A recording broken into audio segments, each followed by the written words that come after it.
I hereby declare that Keir Starmer has been duly elected as the Member of Parliament for Holborn and St Pancras constituency. 2021 সালে স্থানীয় নির্বাচনে বিপর্যয়কর হারের পর দায়িত্ব থেকেই অব্যাহতি দেওয়ার পথে ছিলেন তিনি, কিন্তু ভাগ্য ফিরেছে। 2024 সালের 4 জুলাইয়ের নির্বাচনে কনজারভেটিভ পার্টির 14 বছরের আধিপত্যের অবসান ঘটাতে যাচ্ছেন কেইর স্টারমার। ঋষি সুনাককে গদি ছাড়া করছেন লেবার পার্টির এই নেতা। 61 বছর বয়সী এই নেতা জানিয়ে দিয়েছেন এবার লেবার পার্টির সময় এসেছে।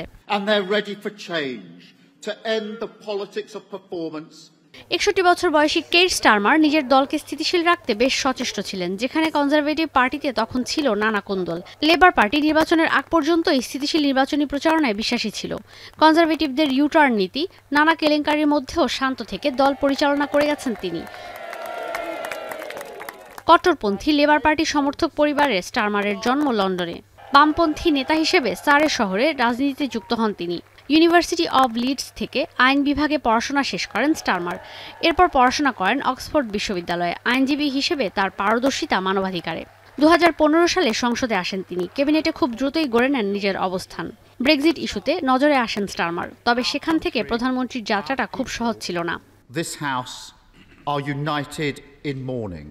জেরেমি করবিন থেকে 2020 সালে লেবার পার্টির দায়িত্ব নেন তিনি। বামপন্থী করবিন 2019 সালে নির্বাচনে হেরে যান। 2021 সালে স্টারমারের দল হার্টলপুলে হেরে যায়। তখন থেকেই স্টারমারের লক্ষ্য ছিল দেশের মানুষের জন্য স্বাস্থ্যসেবা নিশ্চিত করা আর মূল্যস্ফীতি কমিয়ে আনা।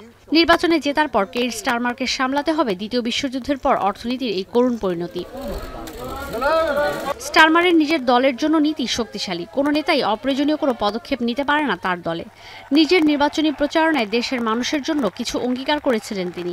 ব্যবসা বেসরকারীকরণে না গিয়ে দেশের অর্থনীতি শক্তিশালী করতে আগ্রহী তিনি। পাশাপাশি বাড়াতে পারেন কর হার, যেন সরকারি খাত সংকট কাটিয়ে উঠতে পারে। ব্যয় সংকোচন নীতি থেকে বের হতে পারে এই খাত। ঈশিতা ব্রহ্ম, এখন বিশ্ব।